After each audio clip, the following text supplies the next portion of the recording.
नमो विष्णुपादाय कृष्णपृष्ठाय भूतले श्रीमते भक्तिवेदांत स्वामी निति नामिने नमस्ते सारस्वती देवे गौरवाणी प्रचारिणे निर्विशेष शून्यवादी पाश्चात्य देशतारिणे जय श्री कृष्ण चैतन्य प्रभु नित्यानंद श्री अद्वैत गदाधर शिवासादि गौर भक्त वृंद हरे Krishna Krishna Krishna Hare Hare Hare Ram Ram Ram Hare Hare.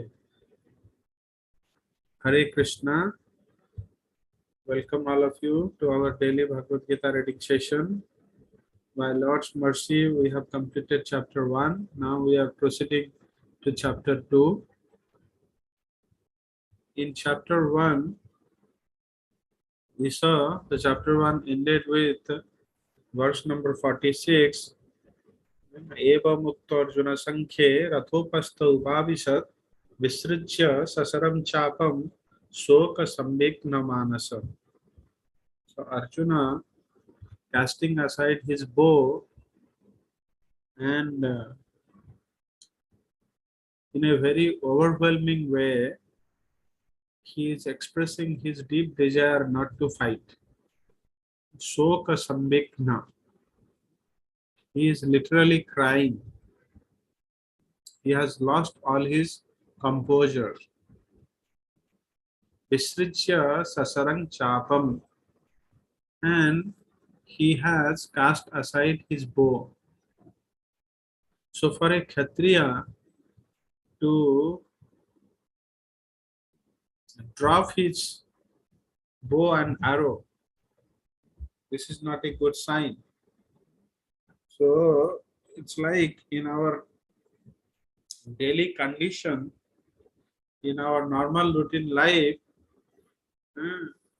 a situation arises in such a way that we are not at all feeling inspired to perform our prescribed duty. Like, for example, you are a loving father, but you put in such a situation that you are no more feeling inspired to do the duty of a loving father.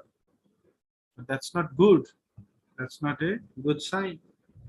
But what could have been the situation, uh, so that situation forces someone to even discard his prescribed duty. We have to understand. We have to put ourselves in place of Arjuna. Generally speaking, the duty of a loving father we will never disregard. But what could have been the situation? The situation would have been so filled with tension and confusion and many such other bewildering condition, so that we will feel not inspired to perform our prescribed duty even. So that's what is happening here with Arjuna. And in regard to his confusion, we saw he has given 4 arguments in chapter 1, and the last argument, the 5th argument, he is going to give in chapter 2. So what Arjuna is telling, that hey Krishna, after all, they are my friends and relatives. Of course, as a Kshatriya, my duty is to fight, but I should fight with the enemies. But this time, the special condition is that these enemies are not strangers, they are my friends and relatives. So how come I kill them? And moreover, why should I kill them? By killing, am I getting any real benefit? Oh yes, you may say that I will get the kingdom, but then will it give a everlasting happiness? No. After all, a successful person gets happiness by sharing his success with his near and dear ones. We will get the kingdom and we will have the opulence But whom should we share? There will be literally no one who will be alive. Then how we will enjoy? I don't think we will have any enjoyment even. So where is the inspiration coming from to fight? No, I will not. And forget about this life. Will my next lives be better? No, because I will kill lot of warriors, and killing is not at all a bona fide activity. Shastra says, na hinsat sarvabhutani. Hence, I will incur the reactions of killing, and these reactions are sinful reactions. So, my next lives also will not be better. So, why should I fight? And forget about myself, my enjoyment, my life, and what is going through me. Will it get any benefit to others? I don't think so. Because there will be no one, no any warrior spared in this war. All the elders will definitely be died. If elders will be died, then all these religious principles will be stopped. Then irreligion will arise. Then the women in the family will be unchaste, and then unwanted progeny will happen, and those future generations will destroy the Kula Dharma and Jati Dharma. And they will not perform any religious duty like sadhas and all, that will cause the ancestors to fall down. And whoever will cause this destruction, as well as the next generations who are neglecting their duties, all will go to hell. So why should I fight, oh my dear Krishna? And then in chapter 2, we will see that he is giving some other arguments, and he finding that now he is not satisfied even by not participating in the war. He is not even satisfied even. So he is confused, and being honest, he thinks that his arguments are insufficient, and that's how he turns towards Krishna. He's telling, oh, maybe my knowledge is insufficient, and somehow I am not feeling satisfied inside. Even withdrawing myself from war, I am now indecisive. I don't know what is really my dharma, what is right thing for me to do. And in that state of confusion, he surrendered to Krishna. So we will see in these sections, in chapter 2, in the beginning sections, how Arjuna's confusion is leading to his surrender. Okay, so how Krishna is refuting Arjuna's argument? Krishna is telling Arjuna, oh Arjuna, you are talking that how you will fight with your friends and relatives because you are concerned about their death. After all, do you know who we are? We are not our body, we are soul. By the word, the body will be only destroyed, but the soul is ever alive. So how does it really matter? And of course, I have told it in short, and we will see Krishna's genius, how he is presenting this topic. And this section from 2.11 to 30 is the knowledge about body and soul. This is analytical study. This is also called knowledge of Sankhya or Atma Jnana, self-knowledge. And then Krishna is telling, oh, even though, okay, sorry. Hearing this from Krishna, Arjuna might reply, oh dear Krishna, that's all okay. I know we are soul, we are not the body. But I do not have this realization yet. Still, I am in bodily platform. Krishna replied, oh, okay, even though you are in bodily conception, then let's assume you are in this conception. And then why do you think that you will not enjoy? You can certainly enjoy, because by doing the duty of Kshatriya, even though you die in the battlefield, you will be promoted to heaven. And if you will win, there is high chance of your winning, because you are siding the side of virtue. You will certainly win. And if you will win, you will rule this kingdom and rule the entire earth. So why do you think that you will not enjoy? There is always enjoyment, because when we do our prescribed duty, the results are always good. If we are neglectful to our duty, rather the results are opposite.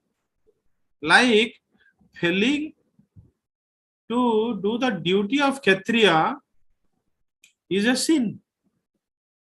Rather, by not fighting, you will incur sin. You will incur sinful reactions. And moreover, you are also neglecting your spiritual duty, because by not fighting, you are not cooperating with the will of Supreme. Because the will of Supreme is to establish dharma, and dharmic rulers, uh, by not cooperating in his plan, you are neglecting your spiritual duty even. So,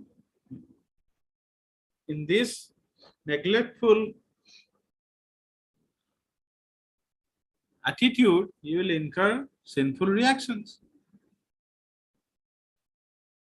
And do you know that if you really do your spiritual duty properly, then you don't have to worry for your ancestors or any future generation. Just by performing your spiritual duty well, you can provide liberations to many, many generations of past and future. So a bhakta is not bound to participate in Vedic rituals. He is always attached to the Supreme. Here, Krishna is the Supreme.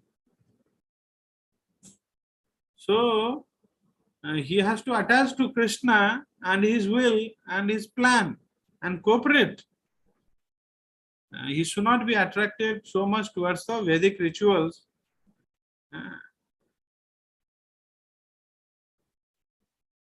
And then Krishna enlightened Arjuna with all this knowledge by being a spiritual master, by being a guru to Arjuna, after he surrenders him. And, till the time he was acting in the platform of friend, that time Krishna was silent.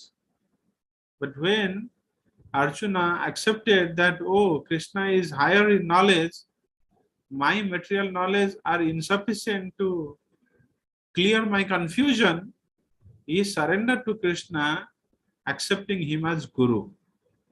And then Krishna instructs and give him the knowledge of Bhagavad Gita, and that brings Arjuna clarity.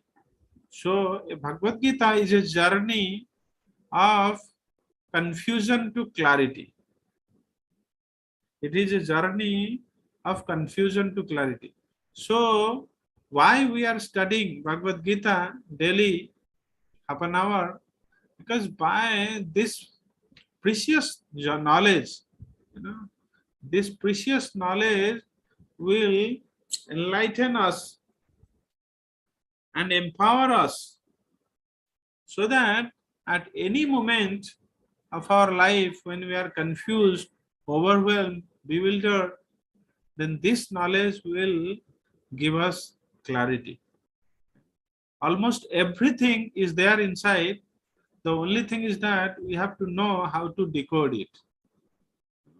The more and more we read, we hear, we analyze the knowledge of Bhagavad Gita, the more and more we will have personal realizations. Krishna sitting in our heart will provide us knowledge. And thereby we can emerge victorious in any of our assignments in life,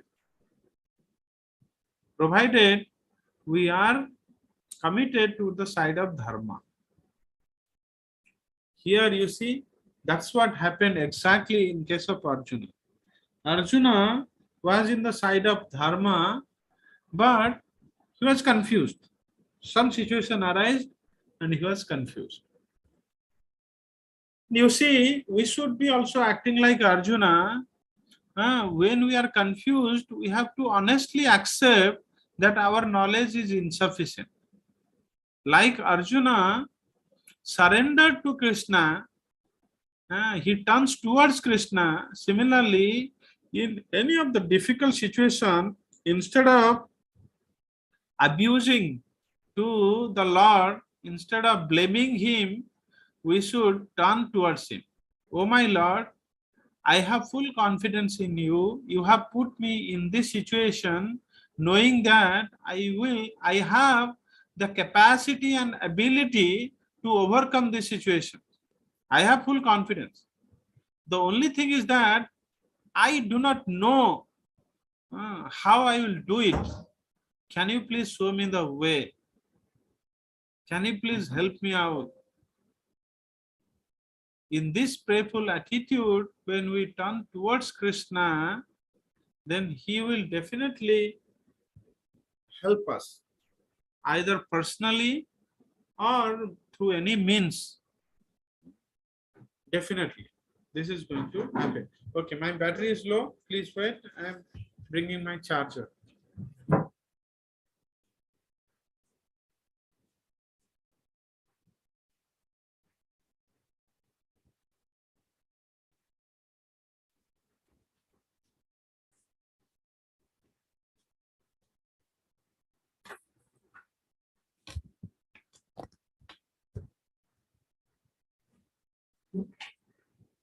Thank you.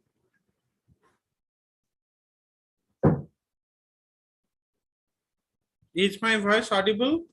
Am I still connected? Yes, Parvati, yes. Okay, thank you. And this is the breakdown structure of chapter 2. First section is Arjuna's further doubt and how it leads to surrender. You know, the first chapter is also called Sanya Nirikshana Yoga and also named as Arjuna Visada Yoga. Arjuna Visada means lamentation, sorrow. The situation so arise that it puts Arjuna into a state of lamentation, but still it is yoga. Why? Because that situation leading him to surrender, to turn towards Lord, to turn towards Krishna. So that's the reason this is yoga. Yoga is a process of connection. So Acharyas have named that also Arjuna Visad Yoga. Okay, here in the first section, first 10 verse, this is being discussed, how Arjuna is surrendering to Krishna. And then in second section, Krishna will enlighten Arjuna with Atmajnana, with the knowledge of self. And then in the third section, Krishna will talk about the karma kanda or the sakama karma. If somebody will be committed to his prescribed duty, results are always good. But in the fourth section, he tells Arjuna, oh dear Arjuna, you are qualified for Niskama Karma Yoga. You are not in the platform of Sakama Karma. You are qualified for Niskama Karma Yoga. So that means do the prescribed duty without any attachment towards the result. By doing so, you will be free of any reaction. And these reactions are binding the persons to this material world.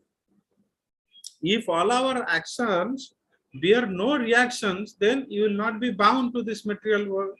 You will be liberated. And then Arjuna started asking, how can I recognize these personalities who are always situated in self, who are always situated in the knowledge of Atma or soul, and accordingly they perform their work without any attachment towards the result? Can I know them? How should I recognize them? Then Krishna started speaking the qualities about such self-realized souls who are always fixed in Krishna consciousness.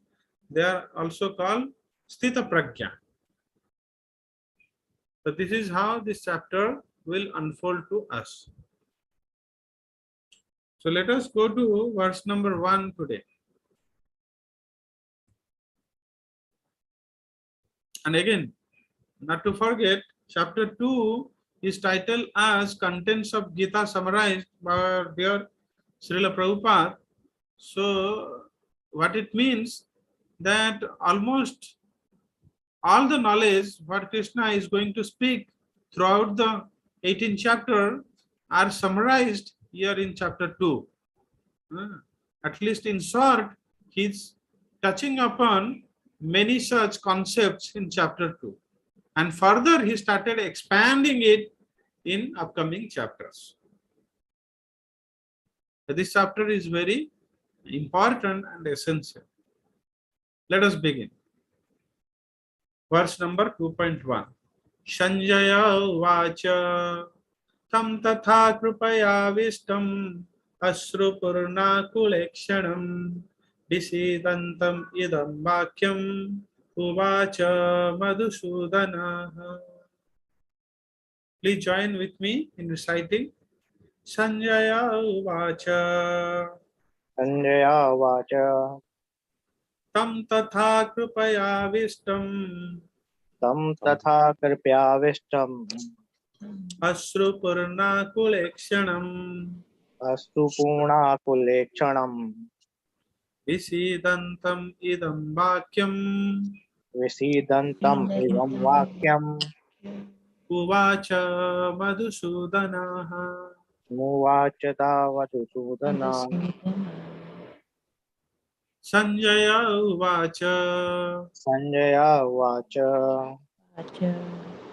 Tam Tatha Krupaya Vishtam Tam Tatha Kripyavishtam Ashrupurna Kulekshanam Astu Purna Kuleksham Visidantam Idam Vakyam Visidantam Idam Vakyam Uvacha Madhusudana.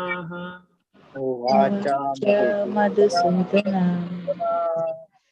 Very good. Others also can join. Sanjaya Uvacha Sanjaya Uvacha Tam Tatha Krupaya Vishtam Tam Tatha Kripyavishtam Ashrupurna Kulekshanam Astu Purna Kuleksham Visidantam Idam Vakyam Visidantam Idam Vakyam Uvacha Madhusudana. Vachana Madhusudana. Excellent. Synonyms. Sanjaya Uvacha. Sanjaya said, Tam unto Arjuna. Tatha, thus, Kripaya, by compassion, Avistam, overwhelmed, Ashru Purna Akula, full of tears, Ikshanam, eyes, Visidantam, lamenting, Idam, these, Vakyam, words, Uvacha, said, Madhusudanaha, the killer of Madhu. Translation. Sanjaya said, seeing Arjuna full of compassion, his mind depressed, his eyes full of tears, Madhusudana Krishna spoke the following words. What is the connection? Here you see Bhagavad Gita is a nested conversation. One conversation is happening between Krishna and Arjuna in the battlefield of Kurukshetra, and the same conversation is narrated by his secretary Sanjaya to his king Dhritarashtra at palace of Hastinapur. So now in chapter 1, we saw it begins with Dhritarashtra's inquiry and Sanjaya is explaining. And while explaining, Dhritarashtra, and while explaining, Sanjaya has revealed that Arjuna is unwilling to fight. In fact, he sat down in his chariot and cast aside bow. And hearing this, Dhritarashtra became very joyful. Oh, he thought, now my speculation is correct. So, Pandava being the Dharmic, due to the influence of the religious place, Kurukshetra, Dharmakhetra, now Pandavas will not fight the war, they will renounce and go to the forest. In that way, my sons will inherit the kingdom now. So he became very joyful. But immediately noticing this, Sanjaya is telling Dhritarashtra that, oh my dear king, now story doesn't stop here. Arjuna is now going to surrender to Krishna, and Krishna will thus enlighten Arjuna with right knowledge and right perspectives, and Arjuna will reinstate to his original position and will fight the war.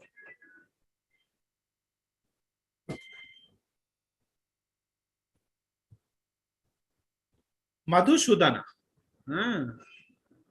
Arjuna is addressing Krishna as Madhusudana here. Why? Madhu means a demon called Madhu. Sudana means who has killed a demon called Madhu is Madhusudana. So Arjuna here is expecting that, oh my dear Madhusudana, like you have killed the demon Madhu, similarly you please also kill my demon of misunderstanding. You also please kill you should kill also the enemies of misunderstanding. And another meaning is Madhu is sweet. Madhu is sweet. So you also bring sweetness to me and disappearing my lamentation, mood of lamentation and sorrow. You please bring sweetness to me. Tatha tam tatha idam vakyam uvacha spoke these words to Arjuna. Who spoke? Now Krishna is going to speak to Arjuna. Tam tatha idam vakyam uvacha. Why Krishna is going to speak? Because he now saw that his friend is completely lost his composure. Asrupurna akula ikshanam. Ikshanam, Arjuna's eyes are akula. That means, kula means the boundaries. Akula, that means it is crossing the boundary of his eyes. What? Asru. The tears are crossing the boundaries of Arjuna's eyes, so that means it is literally dropping. No? So Arjuna is crying.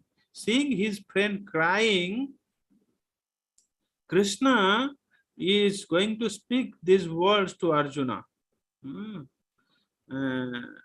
Kripaya Vishtam Visidantam. Why Arjuna is kind? Because he is overwhelmed with compassion. He is overwhelmed with compassion. Kripaya Abhistam Visidantam.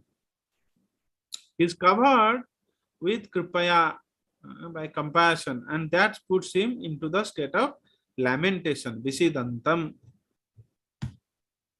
Purport. Material compassion, lamentation, and tears are all signs of ignorance of the real self. Material compassion. Compassion here is kripaya. Lamentation is visidantam. Tears is asru. So all these characteristics are signs of ignorance of the real self. So that means a person who is knowledgeable, he doesn't show unnecessary material compassion. Compassion in general is good, but too much of material compassion is not good.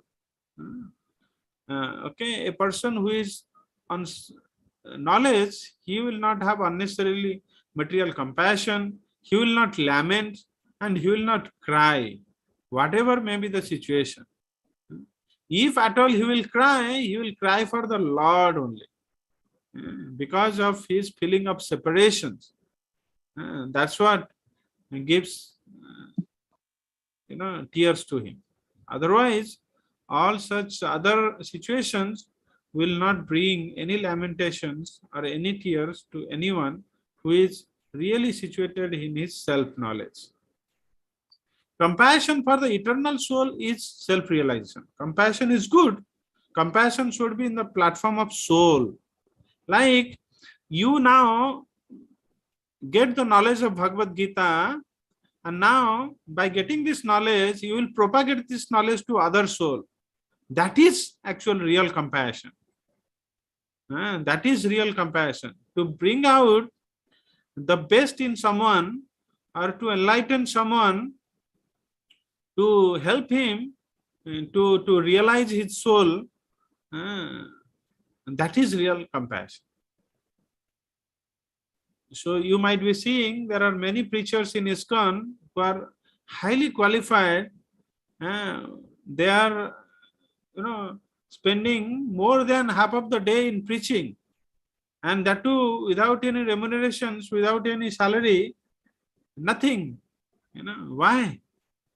Because they have literally compassion towards the living beings.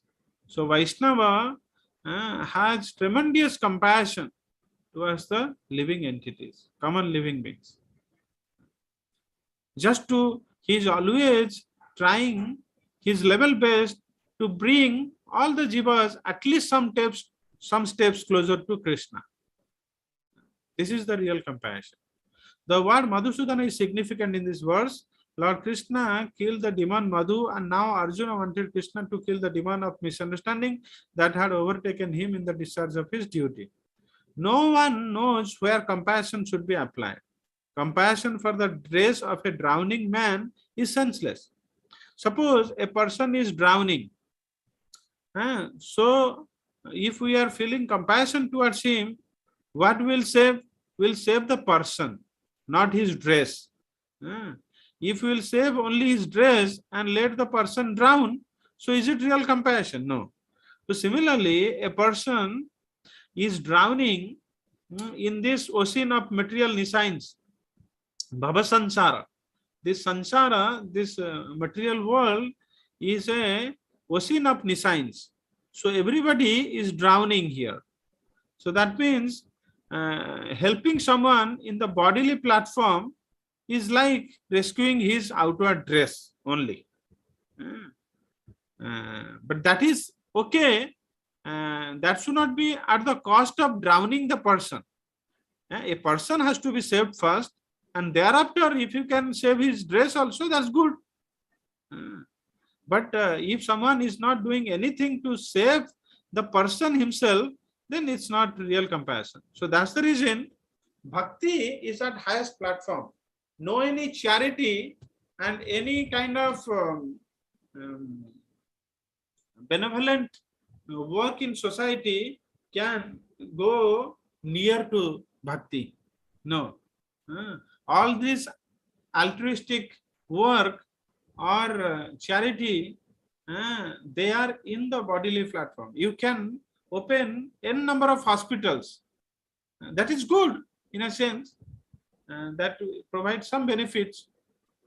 But if you open the temple, if you help to propagate the spiritual knowledge, then you are doing many times better service to the Lord than opening few hospitals, few charitable things. Yeah. So that's the real import of this purport.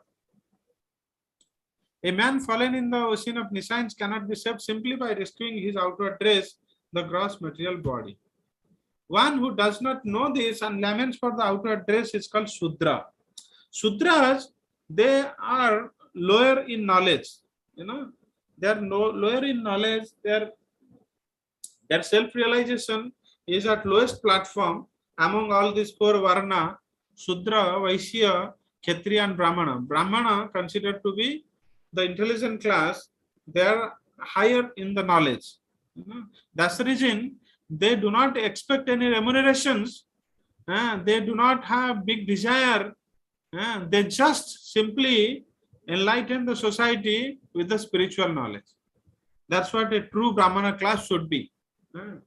Don't take the examples of this Kali Yuga Brahmana class. No. In the Vedic time, that's supposed to be the duty of Brahmanas. Then how they will make their daily livings? Kshatriyas make sure that Brahmanas are protected and they give enough charity to the Brahmanas. And that's how Brahmana feed their stomachs and fulfill their daily needs. So here, that means who is lamenting for the outward dress, he is certainly in the platform of Shudra. But Arjuna was a Kshatriya, and thus his conduct was not expected from him. This conduct means expressing his desire for not fighting. So that means shying away from performing his prescribed duty. That is not expected from a Kshatriya. It is befitting for a Shudra, but not to a Kshatriya. Lord Krishna, however, can dissipate the lamentation of the ignorant man, and for this purpose, the Bhagavad Gita was sung by him. Why Bhagavad Gita is sung? Just to dissipate the lamentation of the ignorant man like Arjuna. So Bhagavad Gita will bring clarity over confusion. This is a journey from confusion to clarity. This chapter instructs us in self-realization by an analytical study of the material body and the spirit soul. Here Srila Prabhupada is summarizing the content of chapter 2. First, it gives self-realization by the process of analytical study of body and spirit. So this is self-knowledge. And then as explained by the Supreme Authority Lord Krishna, Krishna is going to explain this. This is also called Sankhya. This realization is possible. This is knowledge. But then how this knowledge will be translated into realization is possible when one works without attachment by the process of Niskama Karma Yoga. Without attachment to fruitive results. He performs his duty, but he doesn't have any expectation of results out of his duty. And by performing this way, he will come to the platform of self-realization and is situated in the fixed conception of the real self. Okay. And if he comes to the level of realization, self-realization, he will be always fixed in that conception. And that means he will be always fixed in Krishna consciousness. He knows that he is the soul and he is part and parcel of the Supreme Being. Jivera Swarupa Nitya Krishna Das, Mame Mansa Jivaloke Mamabuta Sanatana. And being in that platform, he will be able to perform the duty, his real spiritual duty. Like all this chanting, Sravanam, Kirtanam, Vishnu Sparanam, Padasevanam, Archanam, Bandhanam, Dasyam, Sakhyam, Atma Nivedanam. He will always engage him in this 9 devotional service.